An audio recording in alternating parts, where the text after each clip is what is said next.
Hello everyone and welcome to Doon officers academy. आज हम कुछ फ्रेजल वर्ब्स पढ़ेंगे, ये होते क्या हैं, और क्वेश्चन के थ्रू हम अलग अलग फ्रेज आज पढ़ेंगे and also will try to learn them. Doon officers academy के अगर आप ऑफलाइन बैचेस से जुड़ना चाहते हैं तो आपको जो स्क्रीन पर नंबर दिए गए हैं उस पर कॉन्टैक्ट करके यू कैन इनरोल योरसेल्फ। तो आज की क्लास शुरू करते हैं। जो भी हम नए फ्रेज पढ़ेंगे वो हम किस फॉर्म में पढ़ेंगे? क्वेश्चन के फॉर्म में। और अगर RAMC के प्रीवियस ईयर पेपर में फ्रेजल वर्ब्स आते हैं, एक दो ही आए लेकिन आते जरूर हैं, तो पहली चीज जो आपको पता होनी चाहिए फ्रेजल वर्ब्स होते क्या हैं। इससे पहले हम इडियम्स एंड फ्रेज पढ़ चुके हैं, उसमें क्या था, फ्रेज क्या होते हैं? They are the set of words which make some sense. Phrasal verb क्या होते हैं? इनमें एक दो चीजें आपको जो पता करनी है, that is phrasal verb it contains, पहली चीज जो है उसमें एक वर्ब होगा, right. From the name itself you can derive a meaning कि अगर फ्रेजल वर्ब है तो वर्ब जरूर होगा उसमें। तो फ्रेजल वर्ब में पहली चीज जो होती है that is verb. Phrasal verb consists of a verb and a preposition. Verb होते हैं उनमें, preposition होते हैं। Phrase का मतलब क्या है? Set of words. Now these set of verbs they contain a verb and they contain a preposition. अगर preposition नहीं है तो इसमें क्या होगा? आपका adverb होगा, either a preposition or an adverb. तो आपके फ्रेजल वर्ब क्या हुए? They are the set of words which contains a verb और अ प्रेपोजिशन, और अगर प्रेपोजिशन नहीं है तो क्या होगा? एक एडवर्ब जरूर होगा उसमें। फ्रेजल वर्ब जैसे कि इडियम्स थे, इडियम्स क्या थे? उनका जो लिटरल मीनिंग था उससे वो थोड़े डिफरेंट थे, right. Literal meaning, similarly phrasal verbs जो आपके क्या होते हैं, जो उनका लिटरल मीनिंग है वो उनका अलग होता है। जो आपके इंडिविजुअल वर्ड जिससे एक फ्रेजल वर्ब बना है उसका मतलब और जो उसका एक्चुअल मीनिंग है, इट इज क्वाइट डिफरेंट। तो कुछ क्वेश्चन के थ्रू आज हम नए फ्रेजल वर्ब्स पढ़ेंगे। जो आपको ऑप्शन दिए जाएंगे फ्रेजल वर्ब के, उनके क्या मतलब होते हैं, कैसे आपको क्वेश्चन अटेम्प्ट करना है, these all things we are going to learn in today's session. अब इससे पहले जो इडियम्स एंड फ्रेजेस की जो वीडियो बनी है, in case you have not seen that, तो उसमें भी काफ़ी सारे आपके इडियम्स और फ्रेज कवर हुए हैं। एंड ऑलवेज रिमेंबर, इडियम हो गया या फिर आपके फ्रेजेस हो गए, ग्रामर पोर्शन में हमेशा आता है। फ्रेजल वर्ब भी आपके ग्रामर पोर्शन का क्वेश्चन हमेशा आता है। So let us start with the question number 1।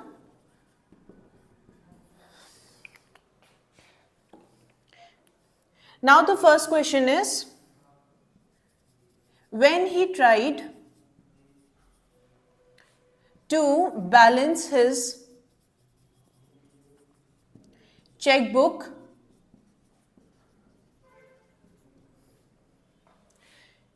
he found that things just didn't. यहां पे आपको दो ऑप्शन दिए हैं। First option is add on, the second option is add up.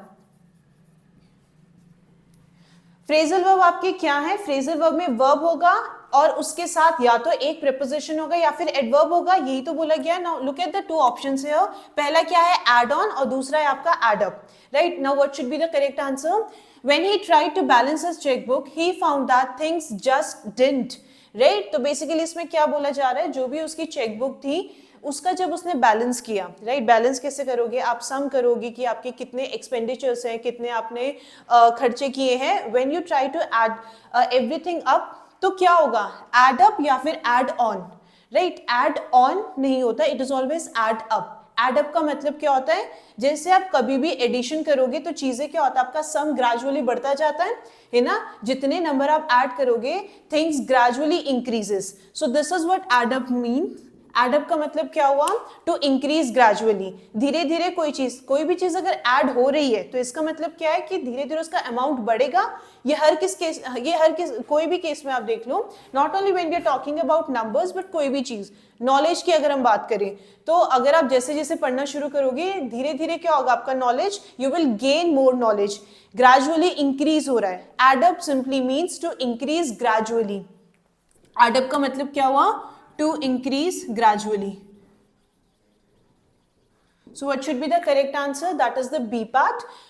When he tried to balance his checkbook, he found that the things just didn't add up. Alright, so the correct option is B add up का मतलब क्या हो रहा है, जैसे जैसे चीजें आप मिलाते जाओगे वो क्या होंगी, they will increase gradually. Alright, दूसरा क्वेश्चन डिस्कस करते हैं।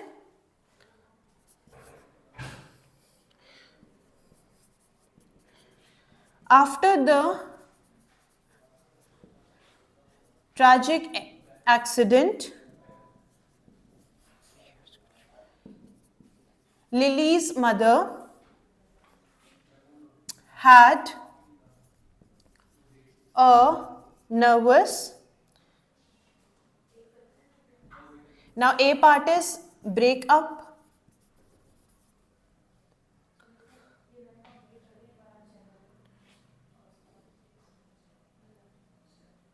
B ऑप्शन है आपका break down.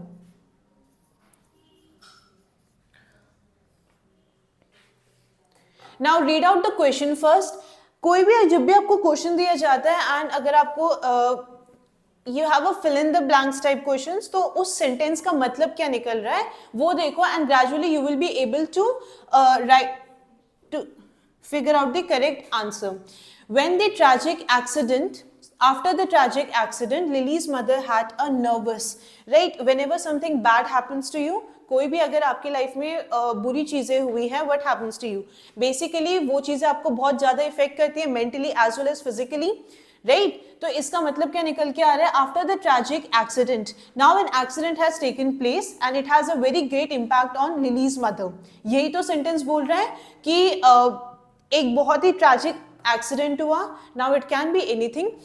Lilies mother had a nervous. Breakup क्या होता है ना, ब्रेकअप का मतलब होता है टू एंड अ रिलेशन। आजकल बड़े चल रहे हैं आजकल ना ब्रेकअप करना, so breakup basically means to end a relation.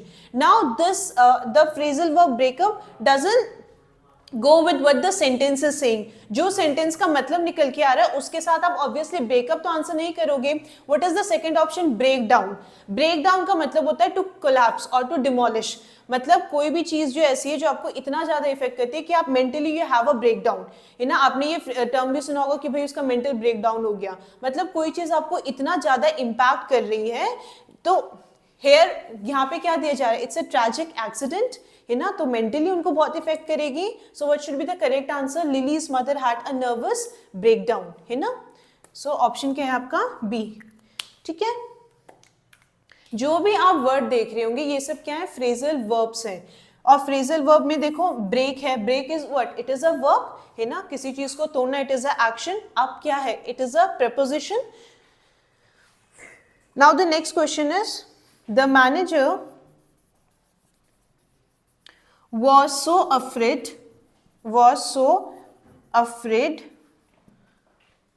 that the multi-million-dollar deal would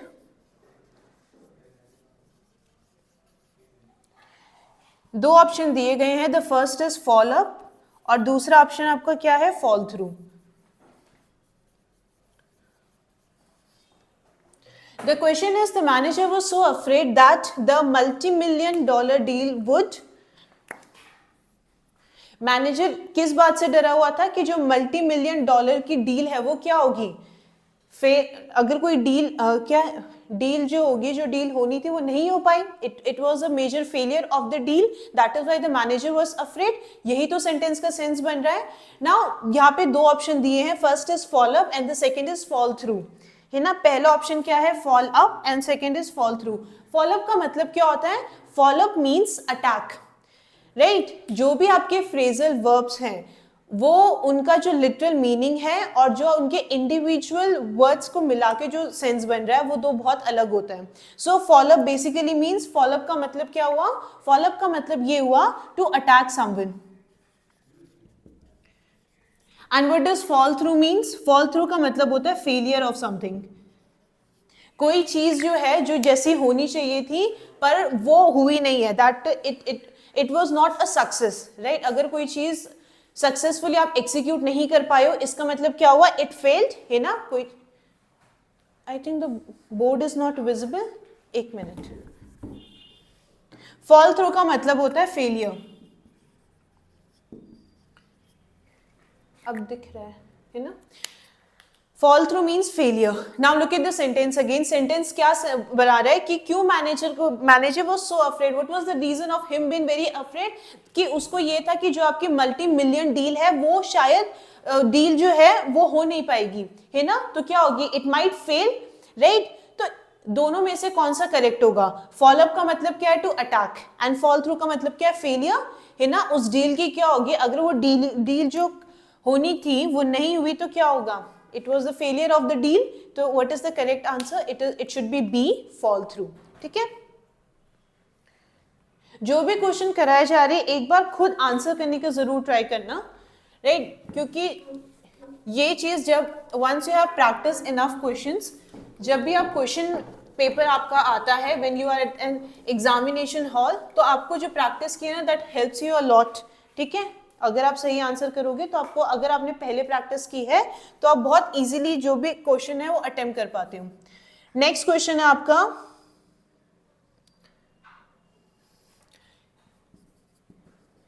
किमी wants to learn how to drive, but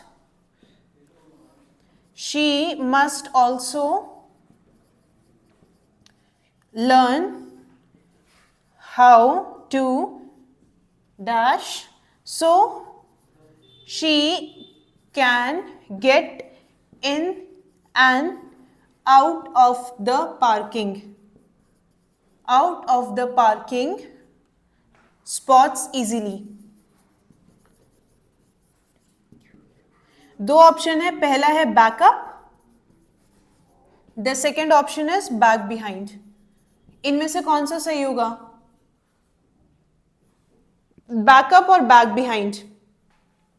Kimi wants to learn how to drive, but she must also learn how to dash so she can get in and out of the parking spots easily. If you have ever been any parking spots, है ना, अगर आप किसी parking space पे कभी भी गए हो तो जब आप गाड़ी लगा रहे हो तो आप देखोगे you have to adjust your car, ठीक है? आपको एक पर्टिकुलर अलाइनमेंट होता है कार का जो आपको करना चाहिए, वो आप कैसे करते हो? थोड़ी आगे करते हो, थोड़ी पीछे करते हो। तो बेसिकली सेंटेंस में ऐसा कोई वर्ड फिलअप होगा जिसका मतलब क्या है? Reverse gear, right?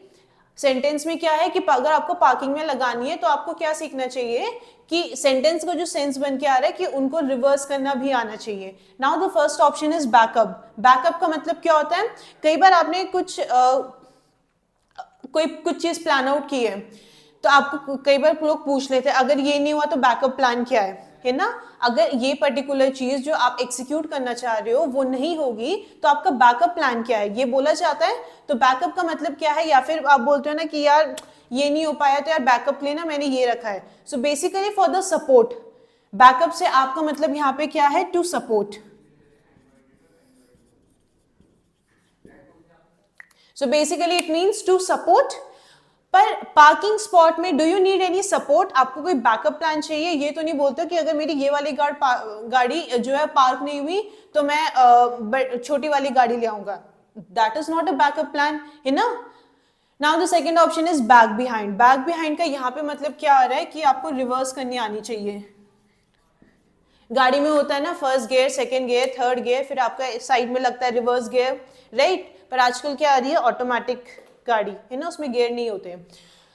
तो बैक बिहाइंड का मतलब क्या है? गियर नहीं होते मतलब पहले दूसरे गियर नहीं होते। It has the parking gear, drive, ये सब होता है। तो बैक बिहाइंड का यहाँ पे सेंस क्या मतलब आ रहा है? रिवर्स करना आनी चाहिए। पार्किंग स्पॉट में आपको रिवर्स करनी आनी चाहिए। आपको सपोर्ट की वहां पे कोई जरूरत नहीं है। Though there is a man who guides you, पर वो आपका बैकअप प्लान नहीं है। तो बैकअप का मतलब यहाँ पे क्या है? Support. Where is looking at the sentence, if you will read the sentence, उसका मतलब क्या निकल के आ रहा है कि आपको गाड़ी रिवर्स करनी आनी चाहिए। So the correct option is the B part, है ना, बैक बिहाइंड। ठीक है, नेक्स्ट क्वेश्चन करते हैं।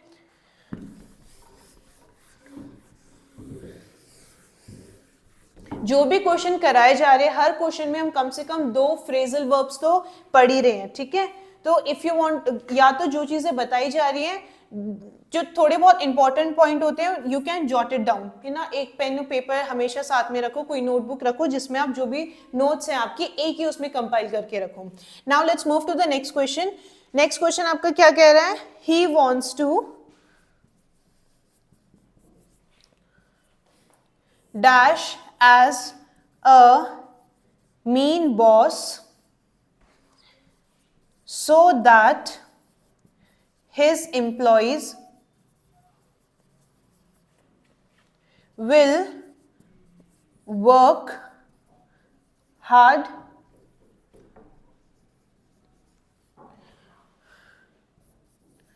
for him। पहला ऑप्शन क्या है इसमें? कम इन।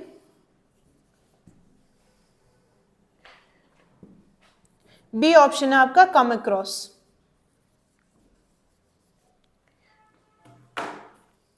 He wants to dash as a man boss so that his employees will work hard for him।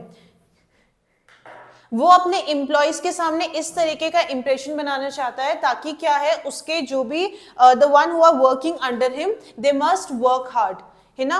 और अगर आप देखते हो स्पेशली इन स्कूल में अगर कोई बहुत स्ट्रिक्ट टीचर होती है तो भले आप सारे सब्जेक्ट का होमवर्क मत करो, लेकिन the teacher who is very strict उसका आप होमवर्क जरूर करते हो, भले आपको रात को कितनी देर भी बैठना पड़े, राइट। तो इस सेंटेंस में यही तो मतलब निकल के आ रहा है कि वो अपने एम्प्लॉयज के सामने ऐसा इंप्रेशन बनाना चाहता है ताकि जो उसके एम्प्लॉयज हैं वो काम अच्छा करें, है ना, खूब काम करें, खूब मेहनत करें।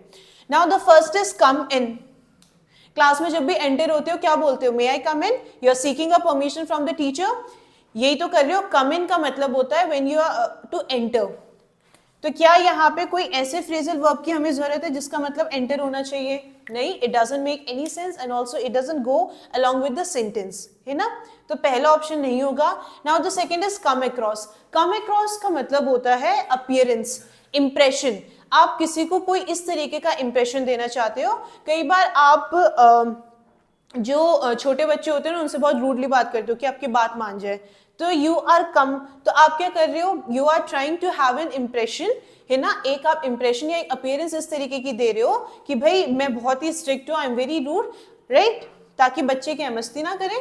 कम अक्रॉस का मतलब क्या होता है? टू सेट अ अपीयरेंस, किसी को अपनी इस तरीके से अपीयरेंस दिखाना। So come across basically means appearance और इंप्रेशन, किसी को ये इंप्रेशन देना। So he wants to B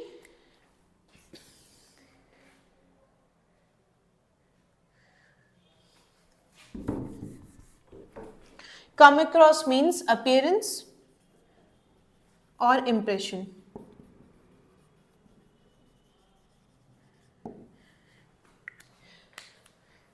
He wants to come across as a man, अच्छा, as a mean boss, sorry, he wants to come across as a mean boss so that his employees will work hard for him। ठीक है, he wants to be appear someone who is very mean and rude, right, यही impression देना चाहता है अपने employees को। So the correct answer is the B part which is come across. Come across का मतलब क्या हुआ? To give an appearance that the boss is very mean और very rude to the people so that the employees must work hard. ठीक है, clear है इतना? चलो नेक्स्ट क्वेश्चन करते हैं।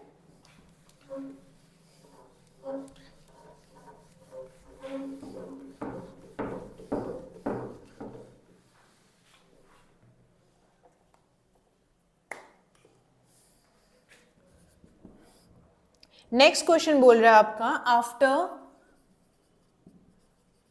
Weeks of planning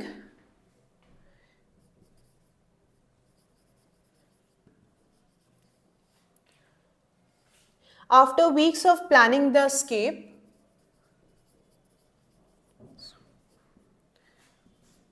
Sue finally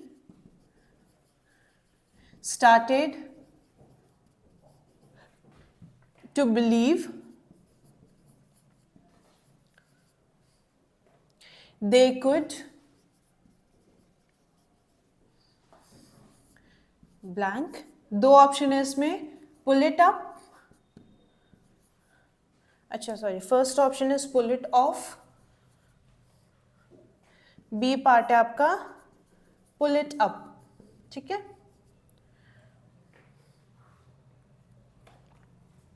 After weeks of planning the escape, Sue finally started to believe they could either it can be pull it off या फिर pull it up. आपने कई बार बहुत सारी चीजें लिफ्ट की होंगी, है ना। टू लिफ्ट और अपलिफ्ट समथिंग, उसका मतलब क्या होता है, पुल इट अप, ठीक है। पुल इट अप जो है कोई फ्रेजल वर्ब नहीं है, it is just some words that are put together, but ये कोई फ्रेजल वर्ब नहीं है। पुल इट अप का मतलब है पुल इट अप, सिंपली किसी चीज को क्या करना, पुल करना, खींचना किसी चीज को। टू लिफ्ट समथिंग, उसका मतलब कि पुल इट अप का मतलब क्या हुआ, टू लिफ्ट समथिंग, या फिर अपलिफ्ट भी आप बोल सकते हो। अब पहला ऑप्शन क्या है, pull it off. Pull it off का मतलब होता है कि आप कोई चीज करना चाह रहे हो और वो finally you to succeed. Pull it off का मतलब होता है टू सक्सीड। सेंटेंस क्या बोल रहा है, after weeks of planning the escape, ठीक है। सू जो है वो काफी हफ्तों से क्या कर रही थी, टू एस्केप, ठीक है। जहां पे भी है वो, it can be a prison, ठीक है, प्रिजन से ही तो लोग भागते हैं, तो वहां से भागने की उसने काफी हफ्तों तक प्लानिंग की। उसके बाद उसको क्या लगता है, उसको क्या लगने लग गया कि भाई they could pull it off, है ना। जो ये प्लान कर रहे हैं वो उसमें क्या होंगे, they will gain success, right. Pull it off का मतलब क्या हुआ, टू सक्सीड। जो आप प्लान आउट कर रहे हो उसमें जो फाइनली आप वो एक पॉइंट के बाद, बहुत टाइम तक उसने कोई चीज प्लान की और एक पॉइंट के बाद उसको क्या लगने लगा कि भाई ये जो हम प्लान आउट कर रहे हैं ये हम एग्जीक्यूट कर सकते हैं और इसमें हमें क्या मिलेगी, सक्सेस मिलेगी। Pull it off, right. So what should be the correct option, it should be A, pull it off, ठीक है। पुल इट ऑफ का मतलब है टू सक्सीड। कई बार आप for example you are planning for any stage performance, बहुत दिनों तक आप प्रैक्टिस करते हो, तो एक पॉइंट पे आपको लगने लगता है ना, you feel a bit confident कि अच्छा परफॉर्म कर लेंगे, है ना। तो इस क्वेश्चन में भी लगभग यही मतलब निकाला जा रहा है कि काफी हफ्तों तक उसने प्लान किया एस्केप करने का और उसको क्या लगने लगा कि भाई जो प्लान है हमारा उसमें हम क्या, हमें सक्सेस मिलेगी, ठीक है। Now let's move to the next question. She started to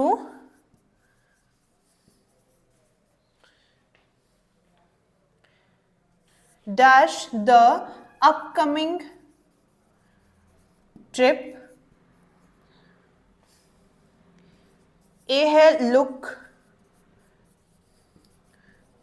forward to, B है आपका option look forward about.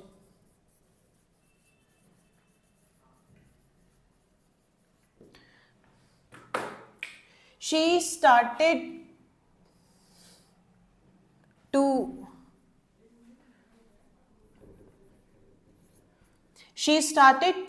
Blank दे रखा है, उसके बाद the upcoming trip. She started to, if you are planning a trip, ठीक है, imagine yourself planning a trip, it can be a school trip or it can be a family outing, it can be anything a trip, ठीक है। कोई भी एक छोटी सी trip आपने plan की और सब कुछ क्या हुआ कि everything went well और फाइनली जिस दिन आपने वो ट्रिप प्लान की है वो क्या हो रही है कि आपको ऐसा लग रहा है कि हाँ भाई अब तो हो ही जाएगा, राइट। तो उसके लिए आपको क्या दे रहे, तो you must be very excited about that, है ना। तो इसमें दो ऑप्शन दिए हैं, पहला ऑप्शन है लुक फॉरवर्ड टू और दूसरा है लुक फॉरवर्ड अबाउट। जो आपका दूसरा ऑप्शन है look forward about, look forward about जो है अगर आप किसी सेंटेंस में यूज कर रहे हो तब उसका कोई मतलब है, लेकिन ये कोई फ्रेजल वर्ब नहीं है। लुक फॉरवर्ड अबाउट जो है वो आपका कोई फ्रेजल वर्ब नहीं है। पहला आपका ऑप्शन क्या है, look forward to. Look forward to का मतलब होता है when you start expecting something, है ना। If I say I am looking forward for the upcoming opportunity, मतलब आप एक अपॉर्चुनिटी एक्सपेक्ट कर रहे हो and you are pretty excited about it, है ना। आपको वो चीज जब आप सोचते हो आपको बहुत खुशी मिल रही है उस चीज से। लुक फॉरवर्ड का मतलब होता है, लुक फॉरवर्ड टू का मतलब क्या होगा कि आने वाली चीज है ना, आने वाली चीज है, हुई नहीं है, इसका मतलब क्या है, you are expecting it to come. So she started to look forward to, look forward to का मतलब यहाँ पे क्या हुआ, लाइक शी इज एक्सपेक्टिंग कि ये ट्रिप जो होगी इस पर्टिकुलर दिन होगी, तो वो पहले से एक्सपेक्ट करने लग गई उसके बारे में, she is pretty excited about that trip. So what should be the correct option, A part which is look forward to. ठीक है, एक और क्वेश्चन कर लेते हैं.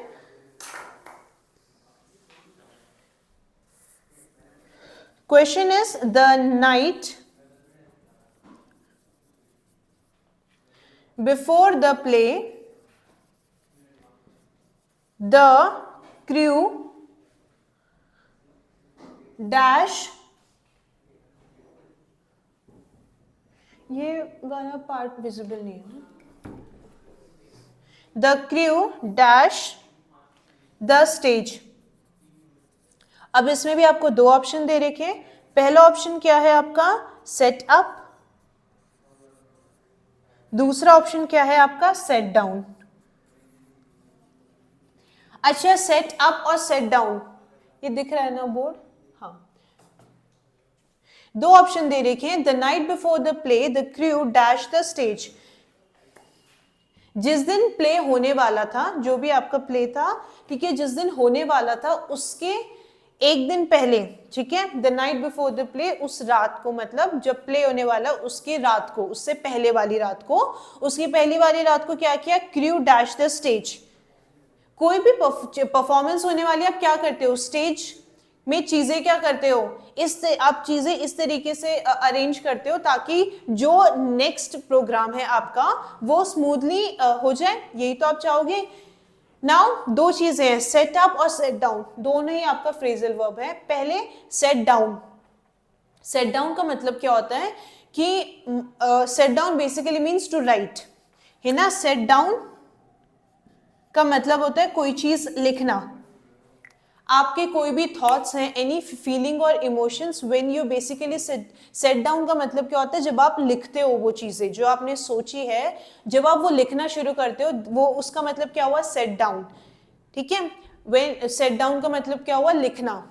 जो भी चीज आप फील कर रहे हो, जो भी चीजें आपके साथ हुई है, तो आप जब उन सबको लिखना शुरू करते हो तो उसके लिए हम जो फ्रेजल वर्ब यूज करते हैं वो कौन सा है, सेट डाउन. दूसरा ऑप्शन आपका क्या है, सेट अप. सेटअप का मतलब क्या हुआ, सेटअप का मतलब ये हुआ कि कुछ चीजें इस तरीके से अरेंज करना that they are ready to use. To set up something is to arrange things such that they are ready to use. Ready to use. अब नेक्स्ट डे जब प्ले होने वाला है उससे एक दिन पहले आप क्या करोगे, जो भी आपकी टीम है जो उस प्ले का पार्ट है, राइट, या फिर जो भी आपके मेंबर्स हैं वो क्या करेंगे, स्टेज को सेटअप ही तो करेंगे, है ना, so that the stage is ready to be used for the play. ठीक है, जो भी प्ले आप करना चाह रहे हो, जो भी करना चाह रहे हो, उसके लिए आप अरेंजमेंट जो भी नेसेसरी है, they have already made the necessary arrangements, right. Crew यही तो करेगा.